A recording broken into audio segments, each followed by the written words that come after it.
This invocation is going to be a litany. You will read the first part, and then I will respond. When I raise my hand, read. There you are. You can read that. You are beloved, and you are welcome here. Whether tears have fallen from your eyes this past week, or gleeful laughter is spilled out of your smiling mouth.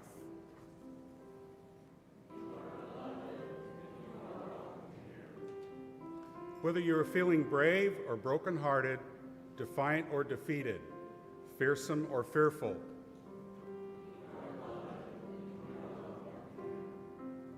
whether you have untold stories buried deep inside or stories that have been forced beyond the edges of comfort,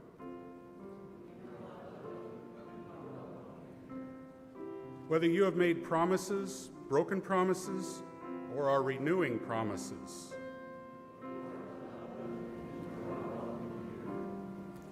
whatever is in your heart, however it is in your soul in this moment, in this space of welcome and acceptance, commitment and recommitment, of covenant and connection, let us worship together.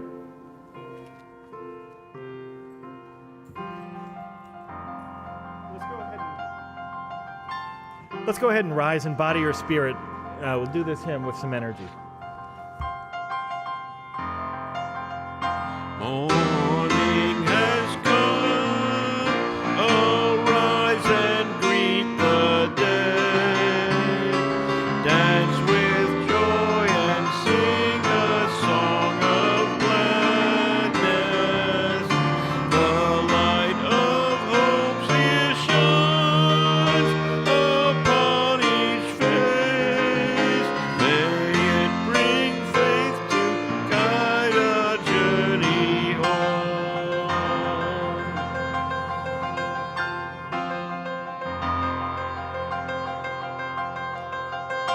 A new day dawns, once more the gift is given.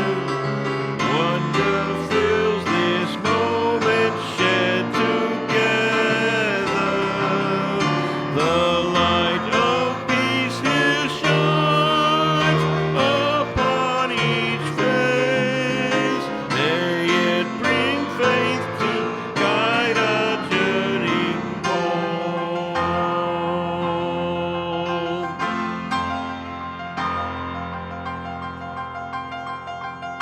Open your eyes to see that life abounds. Open hearts to welcome it among us. The light of love here shines upon each face. It brings faith to guide a journey home.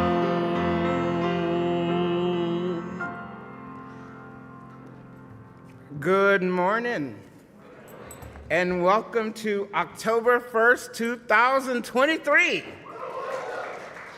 And also, welcome to the Unitarian Church of Baton Rouge. My name is, can you turn the mic down just a skosh? My name is Reverend Chris Long, your Minister of Congregational Life.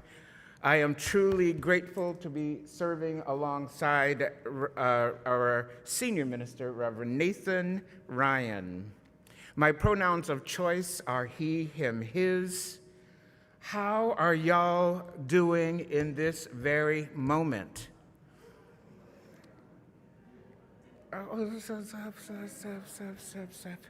Go ahead and take a few deep breaths to really check in with yourself to see how you're doing this moment. A few deep breaths. To those joining us on live stream, a good morning and welcome to you. We are glad you continue to join us online as well. I'm getting feedback from some of you that you are watching our services online. If possible, do drop a note of hello in our chat. If you are visiting us for the first time here in the sanctuary this morning, we welcome you to our worship service this morning. For this is a community of hope which strives to live spiritually and religiously into a world where all souls may thrive into their full potential. Please do join members and friends of the congregation for refreshments in our reception area that's out the door and to the left. Today's announcements. During our middle hour, we will be having our monthly meet and greet with the minister, that would be me today, and a member of our membership team. If you are visiting or a newer member to the church, we want you to learn a little bit more about you, and you can learn a little bit more about this church. And often when folks come, they have a question: what is Unitarian Universalism? If we will have all of those questions answered in 45 minutes. Ha ha ha. We'll be meeting in room 6 for that, which is straight to the walls across the hall, and turn to the right and you'll see room 6 over across in our fellowship hall. Also today during middle hour, our social justice subcommittee team on reproductive justice is holding spiritual skills building, faith in action around reproductive justice, and a particular organization called Sister Song. They'll be presenting information. Sister Song is an African-American-led women's reproductive justice organization that's nationwide, but rooted in centering that experience. That will be in room 7. Next, I would like to welcome Reverend Nathan forward, who has some announcements. Give it up for Reverend Nathan. So Mike, is this one, Mike, can you get the mic to work? Mike. Oh, good. So this one is a trick we do. So congregations cannot hear more than 3 announcements, but we have more than 3, so we're changing people so you'll hear this one. On October 21st, we are inviting in every Unitarian Universalist congregation from the state of Louisiana here for a revival, and you can come to that. But we're going to do something special for you here that weekend also. So before we do the special thing, if you have the ability to help provide food or logistics or anything like that, there is a sign-up sheet. There's a table out there with a sign-up sheet for you to sign up for. If you have a house that has too many beds that you would like to have other Unitarian Universalists sleep in those beds, I'm going to stop. This is getting weird. If you would like to provide home hospitality, there is a sign-up sheet over there. For that on the same white table, probably the same sign-up sheet. And if you have a particular talent that you would like to provide at a talent show, there is a sign-up sheet at the white table right outside of here. So what we are doing is in the morning, we are gathering all of those who come to talk about the history of Unitarian Universalism in Louisiana. Then we're going to break up into different congregational groups. So every congregation will have their own room, but we as a congregation in the afternoon, this is the 21st. There's nothing going on that day. I've checked. We will talk about who we are as a congregation, specifically who we are when I wasn't here, and now who we should be now that I'm back. There was a team of people who looked at the sabbatical, looked after things, not logistical but just kept an eye to make sure everything was going okay, and they're going to be facilitating that conversation. And then there is dinner that you were invited to, even if you don't come to the other 2 things, and then there's a talent show at 7 o'clock. And I don't want to say we're the most talented of all of the UU congregations in the state, so I'm not, but I need to not be able to not say that if you sign up to provide talent or show up. So you got that? The 21st. There's things in the morning, the afternoon, and the evening. Come to any or all of that you may wish. Good? Oh, and sign up to help at the table, the white table, over in the kitchen. There's going to be a revival in your name here at the Unitarian Church. When? When? All day on the 21st, if you can come to any of all of it. To those gathered here and online, taking time each week for worship when possible, and taking a pause from our daily lives to be in sacred religious community here is truly a blessing. With this, making space to breathe together in a moment of quiet reflection, meditation, or prayer is also a blessing. I invite you now to join me in a spirit of quiet, meditative space, prayer. This morning's prayer. Spirit of life, universe, Gaia, God. Let us take pause in our service to honor the indigenous communities whose lands we now inhabit, the Homa and the Bayagula peoples. In this continued moment of silence and reflection, let us invite into our individual and collective space our ancestors, for they are the reason we are. There are those who gather this morning who carry troubles too much with them in their lives at this moment. May you know that this is a place to share your burdens, the burdens of your life, so that we can support you in what you carry. Others gather to celebrate the events of your lives as well. Birthdays, anniversaries, coming through a harder period of your life. Do share this here as well. We continue to pray for the ends of wars, for the mass exodus of way too many peoples across the globe who are fleeing for their lives and their identities. And we pray for continued action to end the climate devastation, which we know is impacting our own lives and the planet in ways yet to be fully understood. Let us continue to know for this hour and beyond that this is a place to share our worries and our joys, to engage the abundant, loving community that is here and that is growing. Ashe, Shalom, Salam, blessed be, and Amen.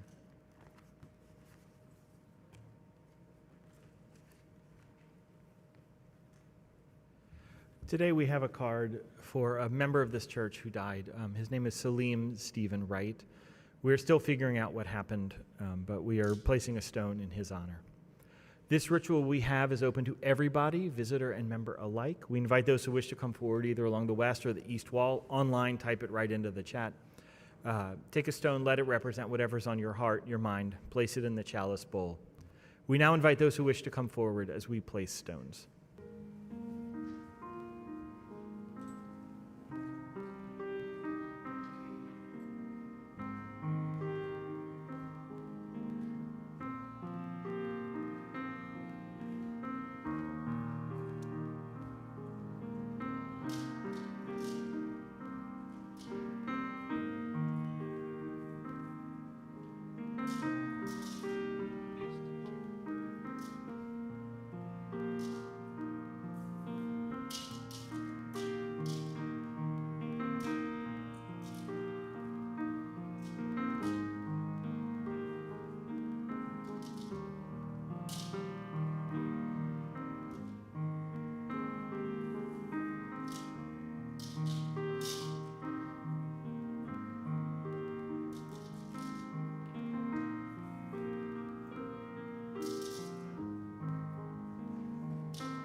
And we say together, with hope to make this a better world, we light this flame.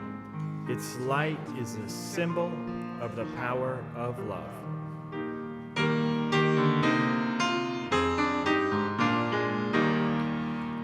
From all that dwell below the skies, let songs of hope and faith arise. Let peace, goodwill,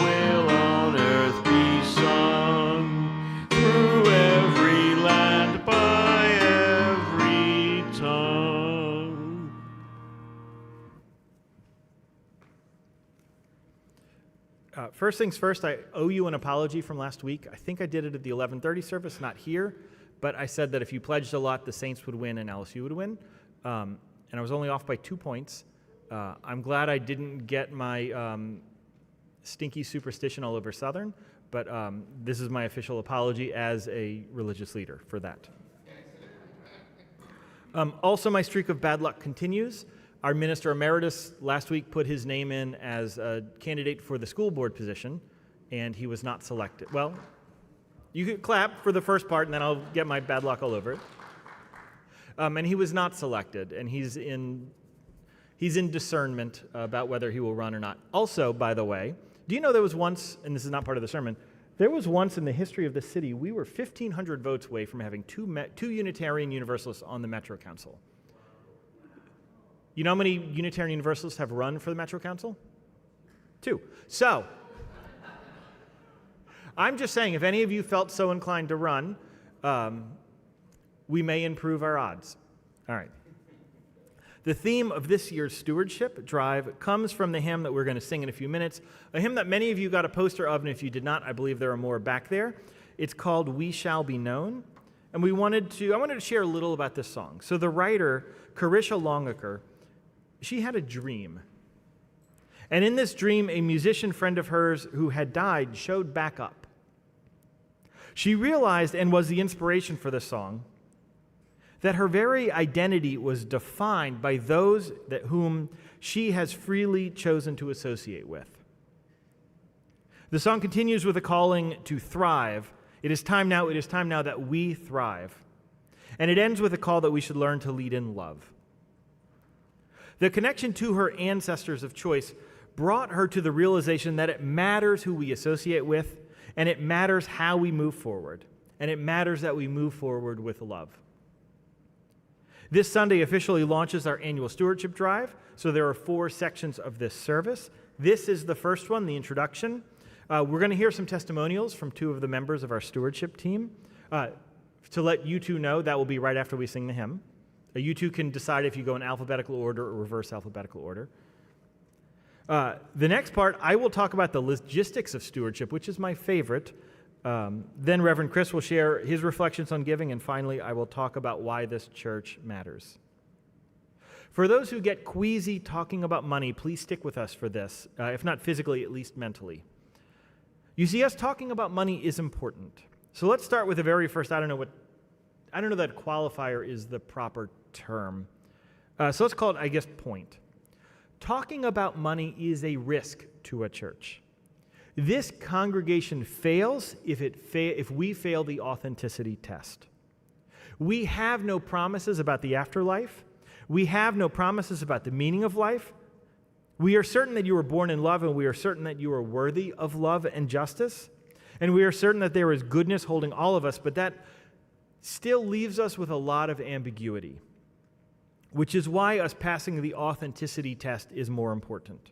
In contrast to churches who have concrete or fundamental promises about theology or creed or afterlives, this authenticity test is different for them than it is for us. I cannot tell you the number of times I've met with new members or been in a new member class, and I'm curious how many are going to relate to this a lot,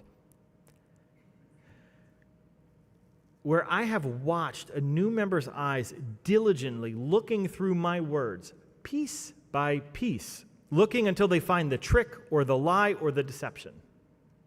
I don't mean that they are uniquely cynical. I just think that so much of religion in our culture has been abusive. So much of religion has been used as a tool of the state or for political purposes or for fundraising, as a fundraising tactic. And sometimes when church feels like maybe it's a little too good, it is. So I see the cynicism in the eyes of new members and visitors all of the time. If this church is a transactional church, we will have lost the authenticity test. In other words, if we are providing services or doing justice work or providing pastoral care as a means of getting money, then we have failed. We need to invert it. We need money to be able to do all of those things. Does that make sense? So it is always risky for us to talk about money in a church like this. But church must help you have a relationship with every aspect of your life. and money is a big part of our lives. So if we as a church fail to talk about money, we have failed you as a church. Instead of thinking about what we can get if you give, because that I think is the unhealthy way to think about it, the way I have found most helpful is to think about what this church could mean if everyone gave at their capacity. I was raised in one of the white underpaid cultures of Louisiana. That is to say, I grew up with an assumption that there would not be enough money. Maybe it's just me. Anyone else? Okay, good. 4 of you. So the 4 of us, the rest of you, I don't know where you grew up or how you grew up, great. But for the 4 of you and me, we're going to have a talk. I don't know. So I grew up with this idea that everyone is trying to scam me, and my ultimate goal is to get a good deal. Doesn't matter if the good deal is actually a terrible deal, but if someone is throwing away like a box of spoons, like metal spoons, see, some of you are on this. This is Louisiana. You're not on the grabbing spoons out of the trash thing. I've never done that. But there is a part of my brain that says, look at the deal I got on these spoons. Come on, someone? Yes, thank you. That is my culture. I don't know if it is my family, or if it's part of growing up in Slidell, or it's part of being white in the South, or if it's part of being in a family. So my family history, long term, was rich, then poor, then rich, then poor, like kind of back and forth. But for whatever reason, I knew there wasn't enough money to go around, and I had to find a trick to get around it. It took, and I had to hoard that money if I got those spoons. It doesn't matter. Actually, you can see it in our church. So I'm very picky about my spoons now because I've done my spiritual work. And we've got like 800. I'm not talking metaphorically. I mean literally. Like, it's got to have a good weight. It has to not like cut your mouth, but not be too thin. Like, I've got a good spoon, but I've only got 4 of them. But in our spoon drawer is like all of the spoons that don't fit my criteria. So I know it's not just me out there. But it took a lot of spiritual work for me to just unclench my fists. That last sentence is not just about money. I see it with my kids. Both have big hearts. And I know that soon our large culture will show my children the risks and pain that comes with having a big heart. I know that coping with that pain, with the way society tends to crush people who dare to be themselves. I know that cynicism and clasping hands tighter is a coping mechanism. I don't like that for me. I don't like that for my kids, and I don't like that for you. This will probably be my lifetime's work, but my practice of giving is my spiritual practice of unclenching my hands. What's interesting about a church is that we choose it, not out of coercion, but because we like some combination of what is preached, what is believed, and who the people are. But no matter how good the theology, no matter how good the preaching, no matter how good the building, no one is going to come back if everyone is tight-fisted and mean. People choose a church based on whether they feel welcomed, whether they feel seen, whether they feel like they are welcomed for who they are. This church is not judged by what we preach. It is judged by each of us. When we're at line at the grocery store, when we're counseling a family member, when we're talking to a doctor in the emergency room, our faith, our collective religious expression is made stronger by the company we keep. So this is the theme of the stewardship drive. I invite you to rise in body or spirit. You can either use the wall or you can use the poster. It's your choice.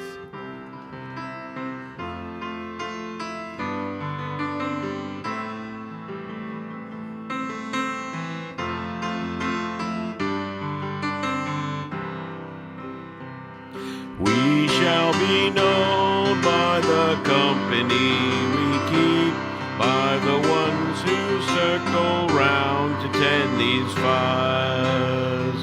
We shall be known by the ones who sow and reap the seeds of change alive from deep within the earth.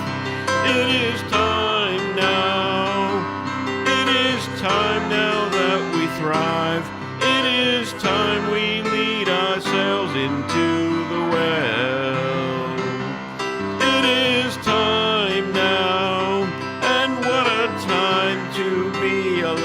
In this great turning we shall learn to lead in love. In this great turning we shall learn to lead in love.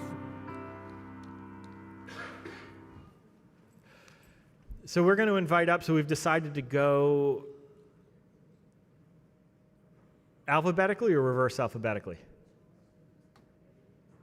All right. Janet is first. Janet is one of the members of our stewardship team. Come on up, Janet. Hello.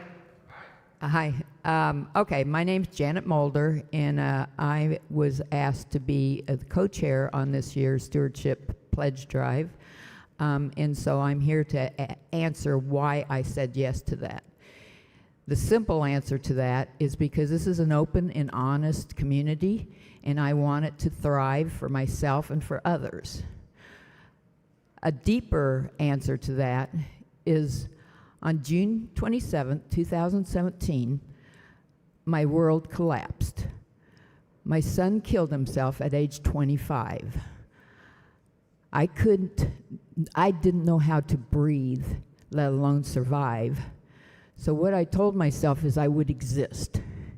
And this church existed for me. There were a lot of people that stood by me. And there's a lot of people that I could name that, that did that. But I was grateful that I belonged to this church, because some churches actually make you feel guilty of something. And I never got that from anybody at this church. The people who asked me to be on this pledge drive were people that bolstered me up when I needed support. Cappy, Donna, Jane, and Marcia Shannon, who is a rock to me. There were a lot of other people, too many to name, but from this church, I also found a way to experience joy again. It was moments in this church, like the one at the Jamboree 2 weeks ago, where I saw kids and adults having fun, and I was able to let go. That's a big thing to me.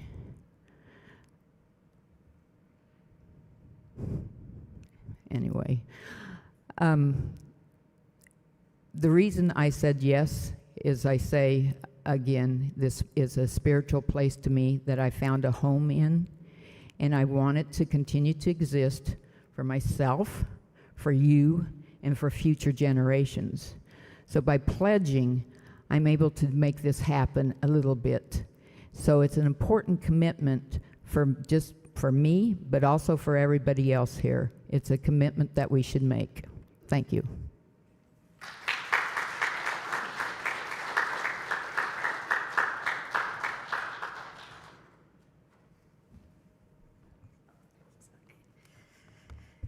Good morning. This space costs money. I title my presentation to you, my thoughts sharing with you, as Politics, Preachers, and Proselytization. All right. I value this space because it puts love over the elitist need to be the only way, which requires conquest and oppression. As a lifelong political activist and former elected school board member, one thing that I had to do to serve and was glad to do was visit different churches. And then sometimes my connection to this church was a hindrance to some of the faith leaders. They allowed me in the space, but ultimately when they decided who they were going to get behind, my presence in this church was a hindrance. And some of my political foes took my presence in this church as a race issue. I'm going to a white man's church and getting service from white preachers. But I'm in this space, again, because I value this space. It puts love over the elitist need to be the only way, which requires conquest and oppression. The irony of me being in this space and being judged for being in this space is that the faith in which they choose is one that requires conquest and oppression. How did they get to that faith in the first place? It is because that faith was used as an excuse to conquer and oppress and rescue people who look like me.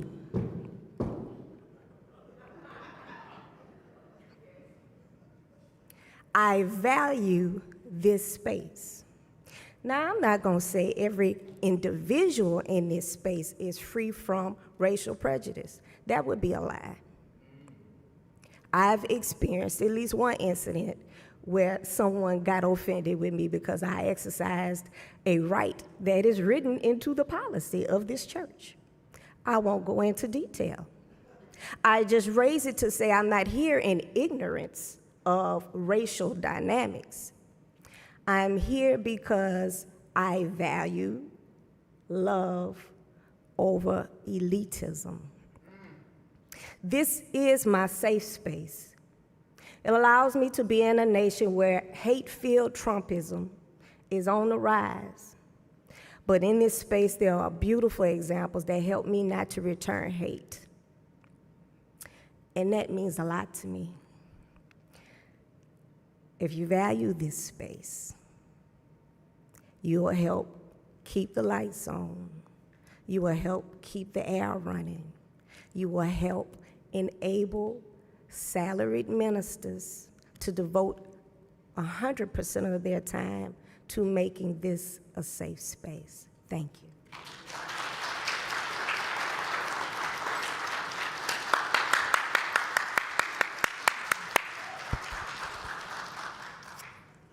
Well, this church is very generous in oh so many ways.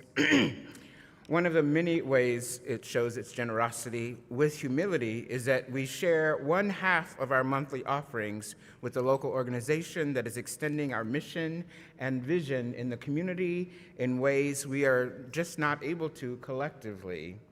For the month of October, our collected offering will be shared with Youth City Lab.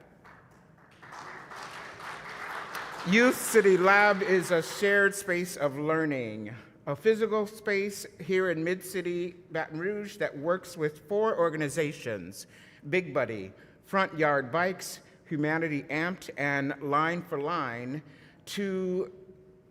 that works with youth in support of them honing their own voices to advocate for the futures they want and deserve here in Baton Rouge and beyond.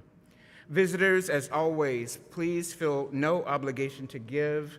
We at this church are continuing to build on our spiritual muscles of financial giving as a spiritual practice, extending our values into the community in yet another way.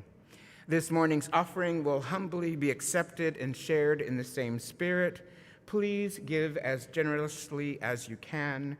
Will the ushers please come forward? Thank you.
Unitarian Universalism has taught me that I am not alone in my struggle to become a better person, and that there will be others there to support me when I fall short. I do not have to be perfect, beautiful, or smart. I only have to be myself. I do not have to be wealthy or popular to make a difference in the world. I only need to give what I can and to love my neighbor as I wish to be loved. Most importantly, Unitarian Universalism has given me a community, a family where I am valued, not for what I can offer, but because I am me. I have learned that I am not insignificant and that I am worthy of love and respect. I can take on the world because I am not alone.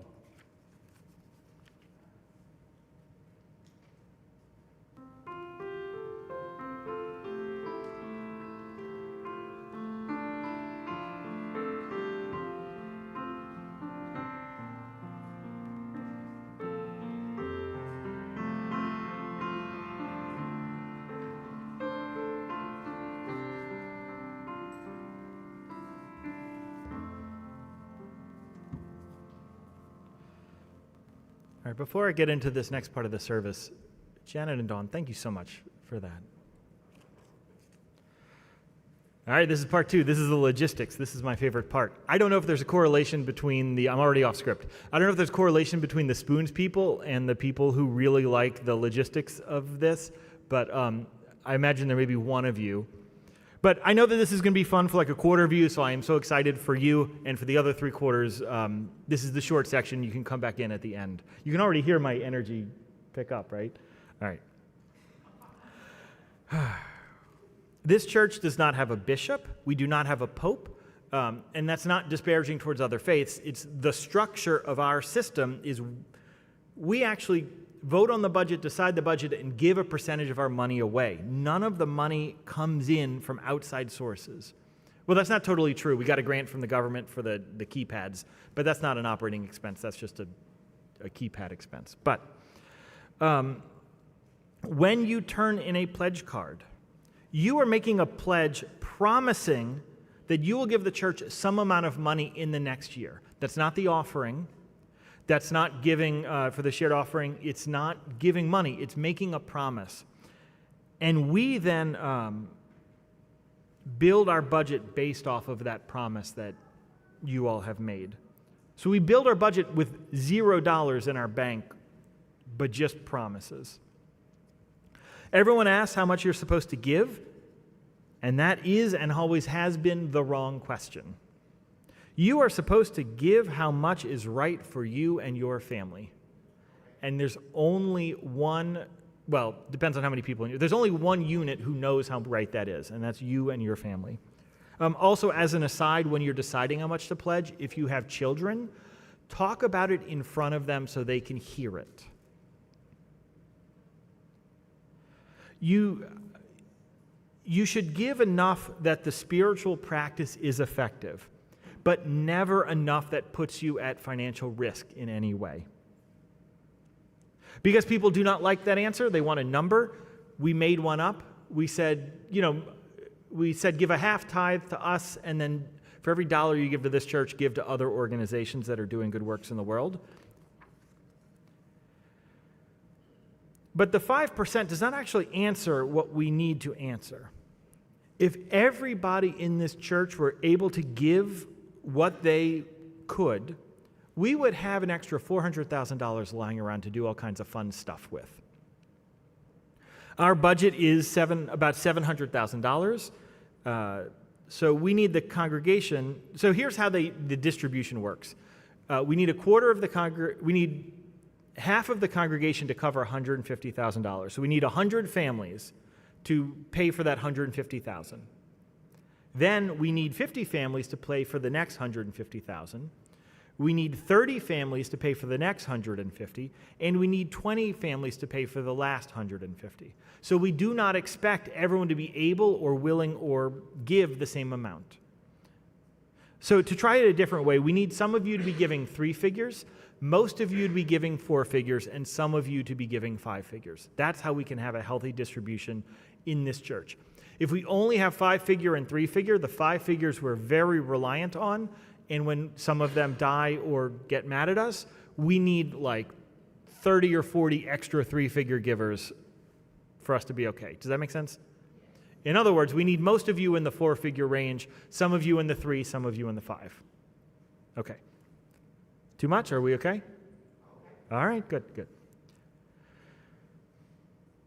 So, some more logistics of the church.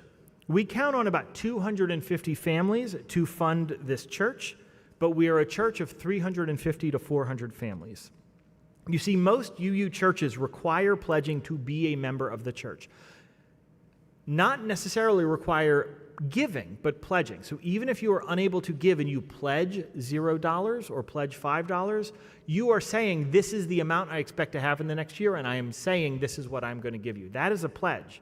That's not a no pledge. That's just a $0 or a $5 pledge. Some churches, UU churches, actually have a financial requirement to give, to be a member. But this church has said over and over, we do not want that. I mean, there's been congregational meetings where there's been proposals to change the bylaws, and you have said over and over, that is not what we want. So what it means is those who pledge have to pledge more because we do not cut off services for non-members. There's a lot of UU churches that will not do a memorial or a wedding for a non-member, and that has not been the history of this church.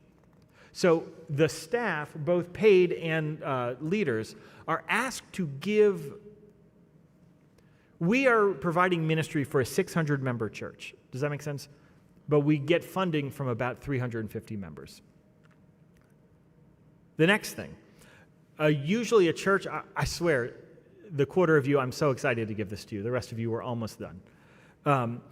Most churches our size, about 70% of the budget is paid for by you pledging, and the other 30% comes from either an endowment or from renting out the building. Many UU churches, especially the 200, 300-year-old ones, have multi-million-dollar endowments that they can use to fund 10, 20% of their budget. Our endowment's $45,000. So we're not using that to fund this budget. Also, a lot of UU churches are in giant, beautiful, old cathedral-style looking places where everyone wants their wedding there. And actually, some ministers, some of our colleagues, I don't know if you hear this as much as I do, they have to like chase people away who try to sneak in and do like secret photo sessions and stuff. But we don't have that either. So a lot of UU churches get $200,000 to $300,000 in rentals. We get about $15,000, which is all to say 90% of our budget comes from you and the giving you offer. So we are always going to run a very tight budget here until one of those two things change. And we actually have plans to change them, but it's going to take time. The last piece, this is the very last piece, and then we're going to go back to the feeling stuff and the singing. When a veteran member leaves, it takes about 5 new members to replace them financially. Not emotionally, not spiritually, just financially. It's because what happens when a new member comes into the church, they wind up giving a few $100s because they want to see how it feels. They want to see if it feels good or it's okay, and they give that. And then the next year, it feels good and they want to give more, or they realize it didn't hurt as much as they were afraid. So by the time someone is older in their membership and they die or they leave, they're giving much higher than when they started. So and so it takes about 3 to 5 years to grow a new member to that same giving capacity. Are y'all good? Okay. What happened 3 years ago in terms of growth of this church? I'll give you a hint, none of you were here. So we are actually dealing with a 3 to 5 year delay. We did not have major attrition. We had regular people needing to move for work or dying. Attrition, but we did not have the new member base to rebuild that. So it's going to take us about 3 to 5 years to get through that. Good? All right. Our goal for this year's budget, primarily the number one goal is staff raises. Other than a few staff raises here and there over the last few years individually, we have not raised the staff salary in almost 5 years. And I don't know if all right, so I'm going to now go on my little rant. This is not in script. Who here loves Fritos? Fritos. Oh, no. You're not all supposed to love Fritos. So, all All right, put your hands down. All right, Fritos are fine, right? But they're not a complicated food, correct? It's just corn and oil and salt. That's it. Fritos is a $2.99 food. Would you agree? They're trying to sell us Fritos for $5.29 right now. Like, I get Doritos. Those are complicated. Those are weird. I don't know what all the ingredients are. Maybe there's a shortage on, like, orange dust or whatever. But Fritos are just corn and oil and salt. And so the staff's Frito budget has been cut almost in half because Fritos have doubled, and we know that they're just playing games on us. All right, back on script. So all of this is to say the world has become more expensive for our staff, and our staff has not gotten increases to cover it. So a staff that worked for an entire year during the shutdown without taking a day off, which is not a measure of success, that's a measure of stress and failure. But a staff that has worked incredibly hard has, and they don't want me to say all of this, so, well, I don't know, you may want me to, but, and I'm not calling you out. I'm just saying staff in general, they want programming funding, but this staff who has worked incredibly hard has done so where every year they get less and less money. And so that is my number one priority for this upcoming budget. When we refill that, then we're going to do all of the fun, exciting stuff. But for now, we're going to make it so that Fritos go back to costing $2.99, at least in the experience of the staff members. The Frito people, did I call you out too much? Are y'all good? Okay, we'll talk later. I could have said Rice Krispies because that's just rice and nothing. And they're also trying to charge us $6 for that. Okay. Is that a good way to get you ready? Cultivating a spirit of generosity is an ongoing, even never-ending endeavor. Since arriving in July 2022, I have had the honor of deeply examining the spirit of generosity that thrives here on so many levels. This is why I believe, say, I believe, it is time now that we thrive. I said, I believe that it is time now that we thrive. Amen? Although COVID is still very much with us, and we all need to continue to take the necessary precautions to protect ourselves and each other, the most vulnerable among us, we at the Unitarian Church of Baton Rouge have been hard at work, even or especially through moments of deep joy, fun, and creating a culture of religious sustainability, religious and sacred sustainability, as we journey into what is time to thrive. Our membership team and its subcommittees of volunteers are leaning into the first of 3-year membership plan, where we are working to build towards radical, preemptive hospitality. Can we say amen to that? Radical, preemptive hospitality. Who here knows what that is? Not yet, but you're part of it, believe it or not. A practice where we learn to meet each potential and new member where they are, as we all work to co-create more of the beloved community with each person that enters our church doors. Our safety, disaster response, and archive teams are putting systems in place to ensure our church's history lives in these walls. Who here has been to the new archive space or even know that we got one? Y'all better go in there and see what's been going on. And that we're ready and getting ready. Our disaster response team is on the march and ready for whatever. Do y'all know we have a disaster response team with 40, like a tree thing of 44 folks that are calling? We didn't come here to play, but the disaster response team is on the move, and our safety team is putting forth a draft of its safety plan that we all will feel more secure about, even in these ever uncertain times. Our Director of Family Ministries, Kathy Smith, and a deeply dedicated group of volunteers are hard at work sustaining and building our truth, our children, youth, that's truth, children, youth, and family ministries, even as more volunteers are stepping up to provide the best quality programming we are able to provide. And we need your continued generosity to provide even more of the programming that many of you come here for. We shall be known by the company we keep. Our social justice team continues to be hard at work to engage the issues of reproductive justice, education reform, climate interest, and voting as we continue to collaborate with our community partners to live out our 8th principle values and the work that is within and beyond these walls. Every third Sunday of the month, we gather to continue to build trust in our social justice team, to build trust amongst each other, and to co-create the kind of community needed to discuss and take actions through the world as Unitarian Universalists.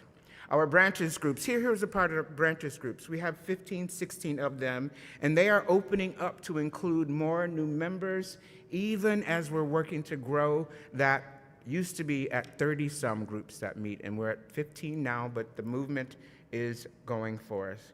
And just this past week, our anti-oppression studies group leaders and those who participated in 2 different 6-session online groups to discuss during the pandemic to better understand ageism, ableism, and bisexuality. They gathered to dream into more programs that could be offered here in the coming weeks, months, and years as we all start and continue to dismantle systemic oppressions in our own hearts and as we move our lives beyond this church. One last nugget, as some of you may know. This past week, I and another member of the church had the pleasure to meet with an LSU history professor as we continue to engage the sacred and necessary work in our naming project. Who here knows what the naming project is? The naming project was begun about a decade ago to uncover the names of those enslaved persons on these lands we now inhabit. Names of 44 people have already been uncovered. Our hope is to grow this project to honor those enslaved here and when possible, to possibly build a monument in their honor, a long-time endeavor that is in the works. It is time now. It is time now that we thrive, as we shall be known by the company we keep. Amen? We need your continued generosity of spirit and money to lean more deeply into the unfolding mission and vision and sacred waters of this beloved religious community. I don't get nothing for that.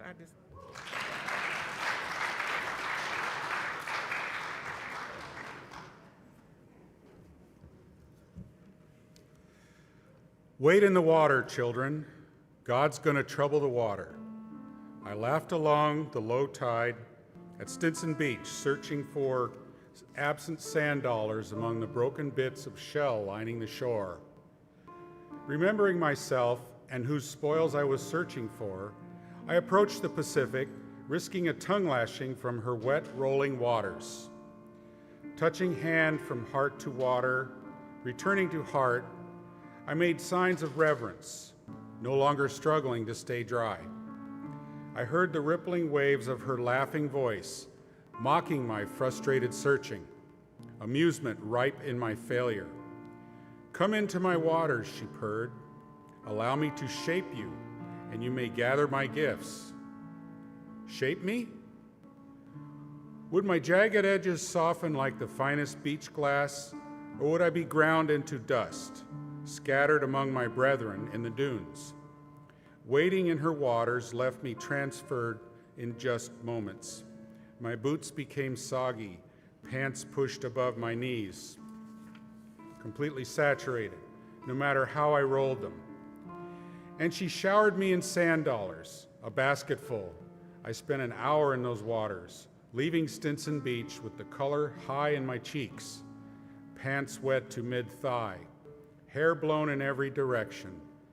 The unneeded pieces of myself crumbled up, riding grittily in the spaces between my toes. Like a conch shell held close to the ear, the wave's song still sings in the open vessel of my being. Wade in the water, children, wade.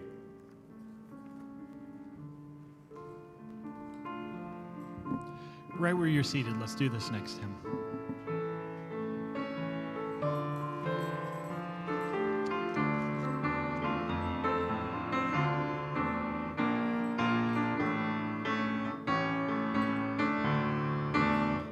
Wade in the water, wade in the water, children, wade in the water.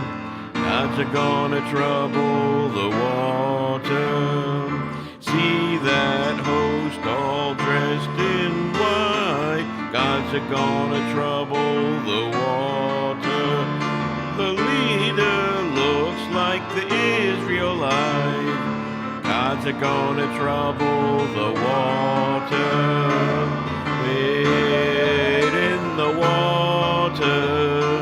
Wade in the water, children. Wade in the water.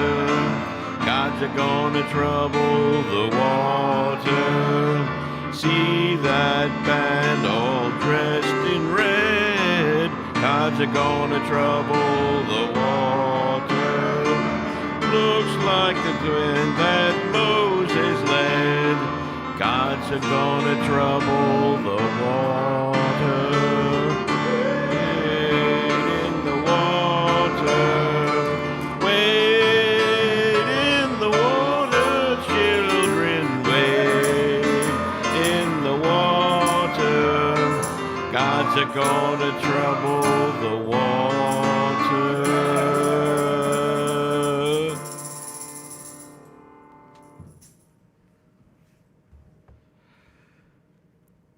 I think the other reason people are scared of money is it requires you getting stuck in the muck of the water. I use Dr. Betancourt's reflection to say that, not to say that you need to give more money so that you can get good things like sand dollars. Well, I used it because it is risky emotionally and spiritually to give because it means investing of yourself. It means you are willing to get your feet wet, get the cuffs of your pants wet. It means running the risk of jellyfish stings or whatever terrible things live in the water. It means acknowledging that our church is human. It means acknowledging that we will fail, and then that next time we will fail better. It means meeting a new group of people. So if you are new, it means everyone is new.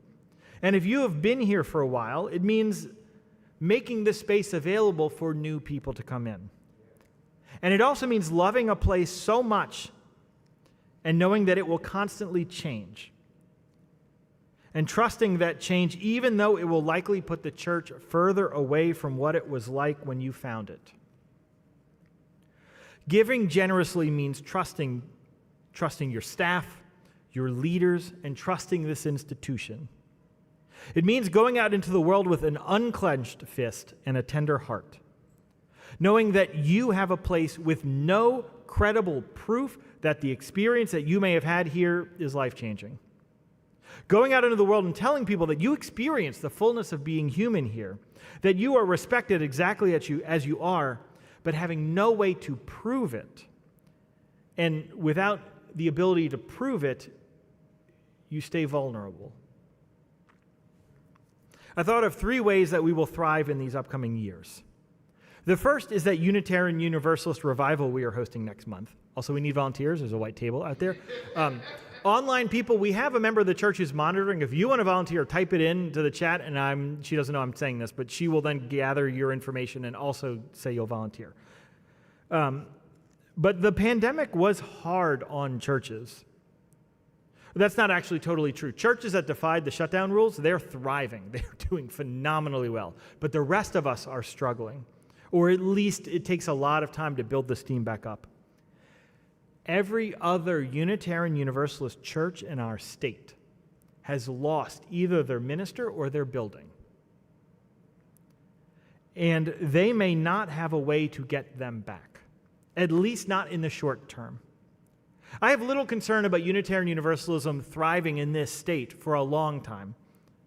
But in the immediate, they are struggling, and they are not alone. They're actually saying there are so few ministers right now that if you have a church of under 200 members, don't even count on being able to get a minister, because there's that much of, that's an evidence of how much things are difficult right now for our faith. And probably most of predominantly white Protestant faiths out there also, I just don't serve them. So I only know sort of what I'm hearing within our congregation and our denomination. But because this church is some combination of lucky, hardworking, and really loving to each other, we have the resources to support the other congregations in this state. And so in a few weeks, when we invite us together, our congregation included, is going to envision what the future of Unitarian Universalism could be. The second thing, and this one is cumbersome to articulate, so stick with me on this. I was thinking about this when Reverend Sarah Dendy Green preached at our church a few months ago. She's a community minister in New Orleans who asked to affiliate with our church. She's both black and has indigenous Louisiana roots. That was where the spark of this thought happened, and then it continued when I was at Reverend Chris's, our installation with Reverend Chris, and Dr. Betancourt gave the sermon. She had the reading a few minutes ago about waiting in the water. And here's where this thought becomes awkward. Reverend Chris is not the person who's going to save everything about our church. He is not the only way we will build a diverse church. He is one of the ways. I am one of the ways. The staff are one of the ways. You are one of the ways. And everyone who was here in the past is one of the ways. But as I listened to these theologians share some of the most powerful preaching that I have heard, I had a realization. You see, Unitarian Universalism has never been entirely white, but it has always been very white. And black voices were not periodically, what's the perpetual, whatever the thing, they were constantly being silenced or discredited. And the first few black Unitarian ministers were outright rejected from affiliating with the Unitarian Association. What if this church with a history that goes all the way back to its founding when we declared to be integrated, and a church that is still way more white than the demographics of this city should dictate, but is a church who is doing this work. So picture in 100 years that people look back on this church and said that this was the hub for black Unitarian Universalist theology. Not as the only thing we do here, but as one of the places that they could point to. That it was the first time that they heard whatever the next generation's version of Howard Thurman or William Sinkford or Cornel West, and they spoke here. Once again, I'm hesitant because this is not on you. His excellent ministry, along with your excellent work to figure out how to build beloved community and how to dismantle systems of oppression that we are all carrying and perpetuating, that work is what could make this church something that could be a hub of black Unitarian Universalist theology that will be studied for generations. Because there are many UU churches who will bring in a black minister, but who are not necessarily ready to hear black theology, and then the constant churning and questioning and undermining of that black clergy, which runs rampant in our faith. It results in little opportunities for these theologies to flourish in their natural environment, which is the congregation. And I think we have a possibility to incubate that. The final way we are thriving, not final, but since I arbitrarily made up a list of 3, the third way that we are thriving. How many of you heard my message last week about climate change and how terrible it is? Okay. After the sermon, a member of my family, or maybe it was a friend, asked if I liked the sermon. And I said no. Not because, it was fine in quality, I guess, but because I don't like preaching about how tough the world is right now. It doesn't buy me a lot of capital with you. Like, I don't go out of here and go, boy, I sure did love hearing about how miserable that summer was. And we have to do that from time to time. But I don't like doing it, so I didn't like it. But this church needs authenticity. If you're going to collect those baskets of stand dollars out in the salty waters of the ocean, then you need a church that is authentic and tells you the truth. The truth is that things are tough right now and they don't look like they're going to get easier anytime soon. It matters that we are here. And it matters probably more than any time in the reasonable past that it matters that we are here. I do not understand what is happening in the world right now, but something is happening. A few months ago, I read you from an article that listed the 14 markers of fascism.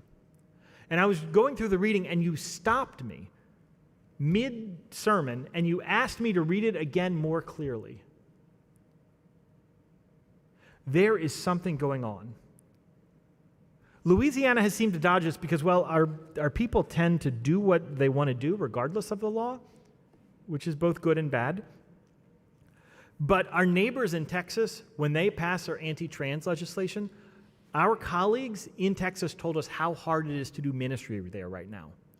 Because families with the means to leave who have trans children are leaving.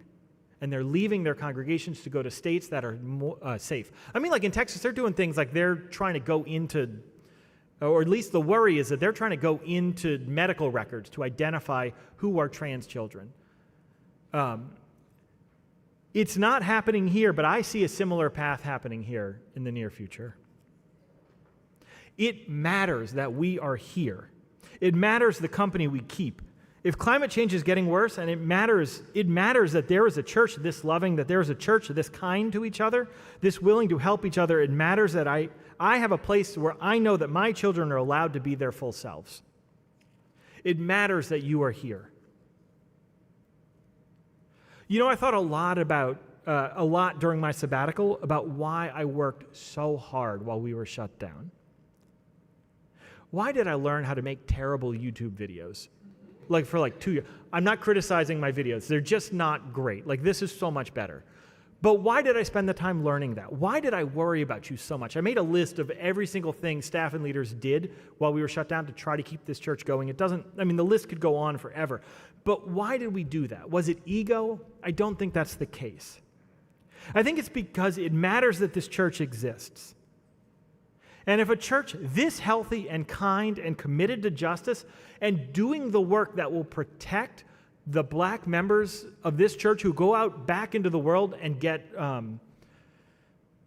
all kinds of flack for being members of a church that is so white, that if we are doing the work that we need to do in this church, if we can't do it here, then what hope do we have for our faith?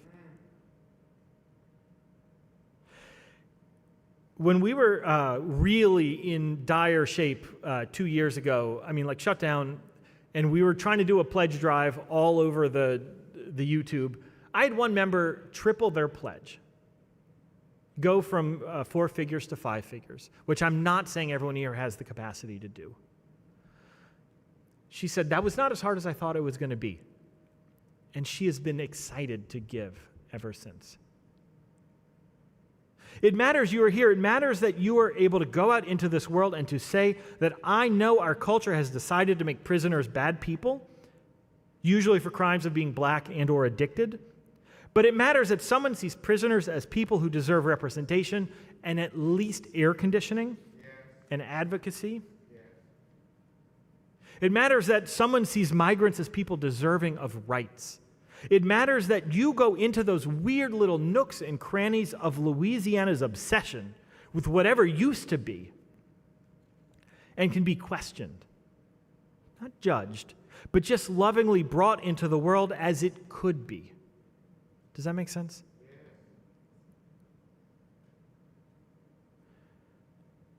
You get to do all of that work. We can't. Because we're the ministers, we live in the bubble. The most people we see, once they find out what we do, the work doesn't get done anymore. It does, but your families are the ones who need to know that the world can be better. Our neighbors do, but the work that members can do in a church is so much more profound than anything a minister could ever do. And that is your work to do. In a minute, when we sing this closing hymn, we're going to do part of it a cappella. Don't get thrown off. It's supposed to build the energy. Good? But we're going to sing it a few times. So there is something profound about being who you are, choosing to get dirty, choosing to risk your heart, choosing to unclench your fists, choosing to risk your actual finances to make it so that this church can exist, and choosing to love each other so that we can go and love a world that needs to know that they are worthy of it. Amen. Let's sing.